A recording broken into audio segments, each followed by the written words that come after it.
I'm going to take a seat right over here, but I do want to just very briefly introduce the person with whom I am going to have a conversation, and we're going to ask for questions from the floor as well. David Booth, who heads Dimensional Fund Advisors, also has his name on the University of Chicago's School of Business because of one of the greatest acts of generosity in, I think, U.S. academic history. We're going to talk about David's own business history, and so I'm going to move over here right now. Okay.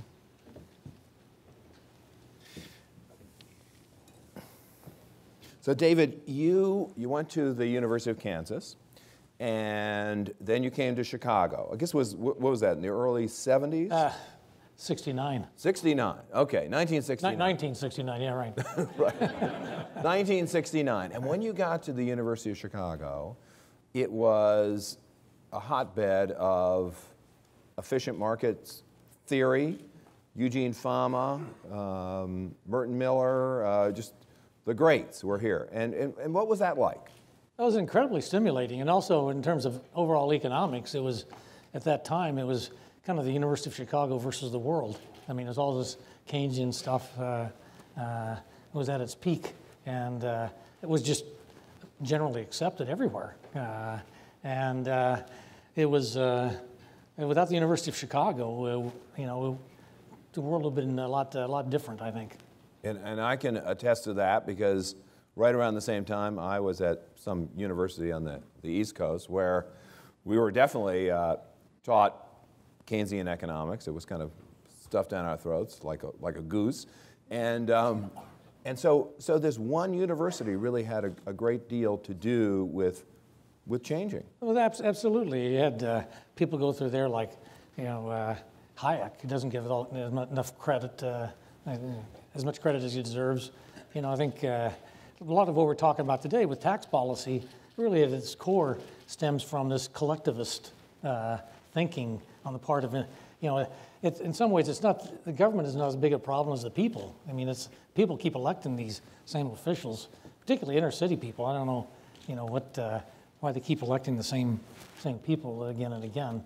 Well, what's at the root of University of Chicago economic thinking? Is it incentives? Is that, I mean, if you had to kind of sum it up. Yeah, that's pretty much it. That people respond to incentives? People respond to incentives, right. And, and another, I think we all have some of our favorite quotations from Milton Friedman, but, it's also the link between capitalism and freedom. You had that book he wrote in the mid-'60s, Capitalism and Freedom. I happened to reread it just before his death, and it's still timely. It's amazingly timely. The connection, basically the idea is you can have capitalism without freedom, but you can't have freedom without capitalism. It's that kind of thinking that seems to have gotten, every now and then gets shoved back a little bit. And was Milton Friedman was at the University of Chicago when you were there? Yeah, right. Actually, I'll tell you the truth. Please do. I did a term paper for him, and he hated it.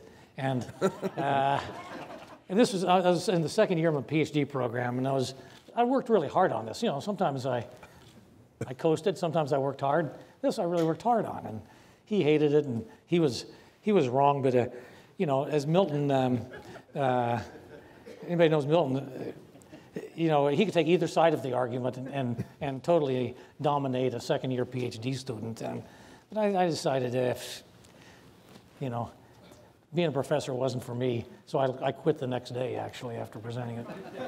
And actually, that brings us to the next stage in your story. So you quit the next day, and then you eventually started a business. Yeah, right. Actually, so that decision to leave probably helped the University of Chicago as much as it helped me. So.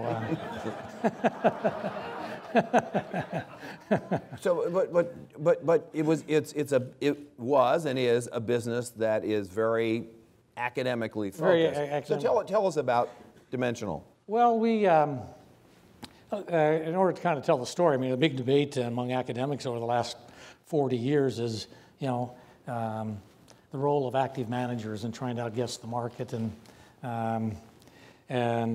Gene Fama, as you mentioned, coined the term market efficiency. And I worked for him my second year as in the program and as a research assistant. The debate continues to rage, and we built a business around it. So this is a debate for the non-experts between managers who say that I can pick stocks or I can allocate assets better than the market. It kind of ties into economics in general. Is the price right? Is the price the best signal you have for value? And it's a debate taken to an extreme. It can't be true all the time in every instance, but it's amazingly it's true most of the time. And so the point is that we have this huge ramp up in intellectual thinking and a lot of empirical evidence. When the role of computers and data and being able to do research and examine questions has really been a big part of the catalyst for change. We were built a business with all these really bright people, connected. When we started a mutual fund, we found out when we started the firm, my first phone call was to Gene Fama because I'd been out of school by that time 10 years, and I knew probably a lot of good work had been done in the academic circles, and I always wanted to keep close ties with what was current research. So he joined the firm as a director and a shareholder and really headed up our research for a number of years. And then he's full-time. He did it part-time. That made it sound like he joined full-time. No, he has a full-time job that he still keeps at the university. Then we started a mutual fund. We found out we had to have an independent board of directors, and the only people we knew really were professors at the University of Chicago. So we went over the business school, and Merton Miller was in that day, and Myron Scholes and Roger Ibbotson, and we asked them to join the board of this mutual fund. We said couldn't pay you anything, at least not until we got big, but because it was a set of ideas they believed in and the values, they signed on, and that just gave a huge shot in the arm to us and really created a great environment for the firm. And so the firm grew, and did you move to California then, or? Yeah, well, I'm a bit like Jimmy. I'm flexible. I was still a single guy living in New York. Our first office was my apartment in Brooklyn Heights, and we quickly became the biggest money manager in Brooklyn. And this lifestyle. That was kind of a low point for New York. It was pretty rough, and I thought there were people on balance was getting pretty uncivilized. So I went. So this is in the 70s? That would have been in '84. I moved to California. They were uncivilized in the 70s too. Yeah, right. Yeah, right. So but I enjoyed that part of it. That was great. So we moved to California, and then came the epiphany. And then a few years ago, actually in 2006, we had grown to a point where all our U.S. operations were, investment operations were in Santa Monica, California. We're about an 85% U.S., 15% of our clients are outside the U.S. So we had grown to a point where we thought there was too much risk having everything in one office, particularly since in the last earthquake, the building next to us was shut down. The people couldn't get back into their building. So we realized that kind of risk, it'd be hard to build a business and then lose it because you had everything in one building. So we decided that we wanted to open a second main office somewhere in the, probably in the middle of the country. And that's kind of... Not in the earthquake zone. Not in earthquake zones. That kind of brings me up to date to the conference today. So, I mean, obviously, one of the most obvious place, have you know enough about my story now, the most obvious place would be Chicago, right? Except by that time, I'd had enough of this being blamed for all the inner city problems, creating jobs and not paying my fair share of taxes when we have no deductions. I mean, whatever, the marginal tax rate says, that's pretty much what we pay, And how big a company did you have? How much were assets under management? We had about 100 billion then, and we're about 250 now. But we would only be about 18 Jimmy John stores. We only have about 700 employees around the world. We have about 500 in the U.S. And now, so that was, it was big enough that we didn't want to risk losing it all. So one would think that the place you would move in the middle of the country, half of your operations would be Chicago or somewhere in Illinois, but you didn't do that. No. I don't want to repeat all the issues that people raise today, but they all loom large. You start to look at, for me, we're a highly mobile business. We have, like I say, 500 people in the U.S. We could be anywhere, and quality of life is important. So you look at cities that rank high in quality of life, and Austin is always right there, at the top. Unlike any place in Indiana, Jimmy. I mean, the cost of living is, moderate compared to Chicago or other cities. But then you start looking at things like income tax and zero income tax. I'd like to correct one point. People said, well, if you don't have an income tax, then you make it up in property tax and sales tax. Our sales tax is lower than the sales tax in California. Our property tax, as a percent of assets, is much higher than, it's about double California. But the value of the homes is half as much.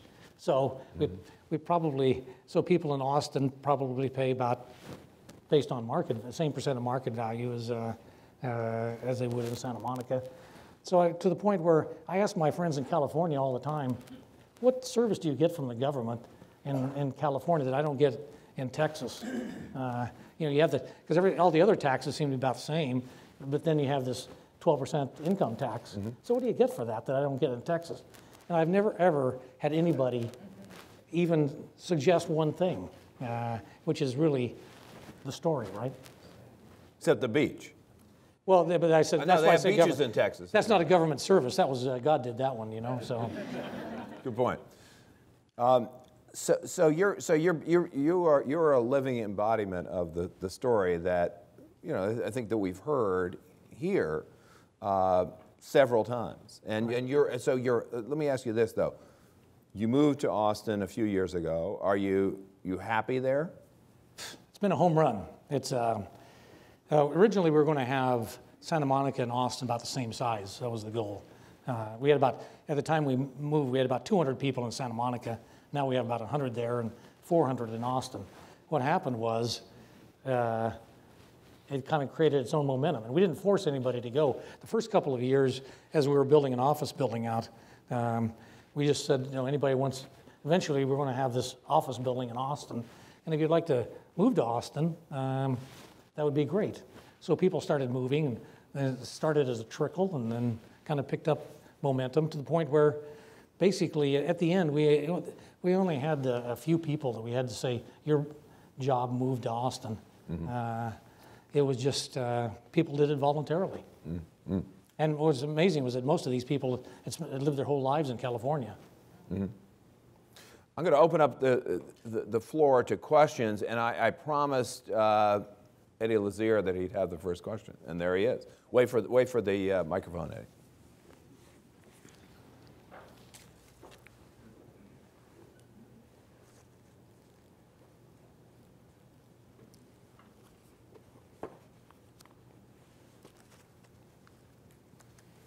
David, you mentioned earlier that you thought about, coming to Chicago. That was the natural place, obviously, to set up a new office, and you chose Texas. A lot of this discussion we've heard this morning is about how state and local incentives create a situation where firms want to locate in other states. But if you think about this at the national level, I guess the question is this something that we should worry about? I mean, you know, all right, Illinois lost, but Texas gained. It's kind of all in the family. You know, it's all in the United States. Do we care about that? You know, should we care about it, I guess, is the first question. And then the second question would be, well, if you think about that at the national level, are there any implications for international competition that the states create by imposing these high taxes and inducing people to move? Yeah, I think it's something to be very concerned about. I think too often we look to Europe and, you know, they're in worse shape than we're in. So you think, well, that's the end of the game. But you got Asia and our good folks down in New Zealand. I mean, they have no capital gains tax or estate tax. You know, there are all kinds of places. If you look at financial services, you know, it's pretty fluid. It could be almost anywhere, which means it's ripe for countries to compete. So I think over the next 30 or 40 years, Asian markets, you know, Singapore is very aggressive. We're opening a Singapore office in November, I think, and they give all kinds of incentives. If we, for example, if we would send, well, if I would move to Singapore, they basically, or forget me, let's say our chief operating officer would move to Singapore, they would really pick up his salary for a few years, like 5 years, something. I mean, incentives are enormous. So then you come back here and you go, you know, we're bad guys. You know, I didn't create this business. It was really, you know. I've heard that phrase before. So you're saying they would pay the salary of the COO? Not just give him or him or her. I think there's an upper bound. I think our COO may be above the you know, the max, but it's a pretty healthy maximum. But they give, in other words, Singapore says very loudly and clearly, you bring your big guns here, we'll make it very attractive to do that. And I think they'll be this, you know, the Switzerland, what Switzerland was in the 20th century, you know, to Singapore, and it's likely to be going forward. Other questions? I have a question in the meantime. We're talking about competition here. Yeah. Tax competition among the states. As Eddie's question implied, competition among countries. What about your competition with others in your field? Yeah. Are they moving? I mean, a lot of these money management businesses are based in New York or they're based in California. Are some of them following your lead? And then is the fact that they're not, does that give you an edge? Well, long term, I think it gives us an edge if they don't. But when money management firms are considering moving to Texas, you know, they usually wheel out our firm and we give them, you know, our experience. I think long term, you know, Austin is likely to be a money management center. You got a great labor pool from the University of Texas, and also people in the Southwest. I mean, people graduating from college, you know, in a big part of the country would love to go to Austin. So we find it very easy to hire people for anything, and so I think it's ripe for a boom in money management. Great. Time for one question. Amity? Hold it. Oh, thank you. Thank you for this edifying and fun conversation. I'm always trying to rank what's important to a young person or a young business when he makes these decisions. You mentioned geology, earthquakes, moving your company. We've talked about taxes. One thing I've heard often from young people in Texas is they can afford to buy a house when they're 25 or 30 years old, which they can't, for example, here. So they leave so they can buy a house. I'd like to ask David to rank a few things. Let's just say taxes, house purchase, education, fun level, of freedom level. That would be what one of the draws of California for people in the 70s was the, I would just say the license it gave, kind of generally, the liberalism of California. Could you rank a few of those when imagining yourself as Don't forget 25 barbecue. or 30? Barbecue. Yeah. Barbecue, Yeah. weather. Yeah, unfortunately, I'm 20 pounds heavier than when I left California, but no more thongs. But anyway, I guess I would say probably affordability, because you move a firm, not for me, I can live anywhere, but it's more for the average person in the firm, the fat part of the bell-shaped curve. And affordability and education come right at the top. And taxes, If, for example, so I'd rank them 1, 2, 3 that way, and then I don't worry too much after that. But you take somebody making $200,000 a year in Santa Monica, and by the way, when my daughter graduated from Brentwood High School in LA, and if you made $200,000 a year, you're eligible for financial aid. So if you're School lunch program. Yeah.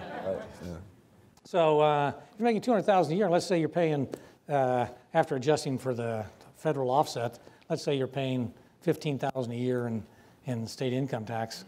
You move to Texas, for a lot of people, that pays their mortgage. It's just not, it's affordability and taxes are kind of intertwined. If you go out and you buy a house and you have a $400,000 mortgage at 4% interest rates, that's $16,000. So you're there. Mm-hmm. So all those things make a huge difference. And over the near term, it's kind of like saying when you go to the grocery store, if Coca-Cola were, 10 cents more, I'd still buy it. But we all know if you look nationally over time, pricing is Pricing counts. pricing counts. Right. It's and the thing about Texas as well, and this maybe I'm more sensitive than most because I just got tired of being beaten on for being a business person in California. It's people in Texas really have a huge distrust of government, which I think is healthy. And it can be a little rough. It is rough. Politics in Texas is different than politics other places. It's bare knuckle stuff, but I think it's a healthy environment. So, talking about uncertainty, long-term uncertainty, I think Texas will be about one of the last states to go down if go down the bad path. For example, take pensions, public pensions. There's the law in Texas is they cannot increase benefits if they're underfunded. So they haven't had an increase in pension benefits in forever. So those are nice little things that are in place that people overlook sometimes that make a big difference. Mm-hmm. Very helpful. So in Texas, they beat up on government, and in California, they beat up on business. Yeah, right. They'd rather be in Texas. I mean, there was a hoot last fall when the governor was out jogging and ran into a coyote, and he shot it. I mean, people, living near salt water thought that was just the craziest thing they ever heard. Right. And it was pointed out, for 50 cents, he solved a problem. I mean, Right. Doesn't happen here in Chicago. I don't think there are too many coyotes or governors jogging with whatever it takes to shoot a coyote. Thank you very much, David Booth. Thank you.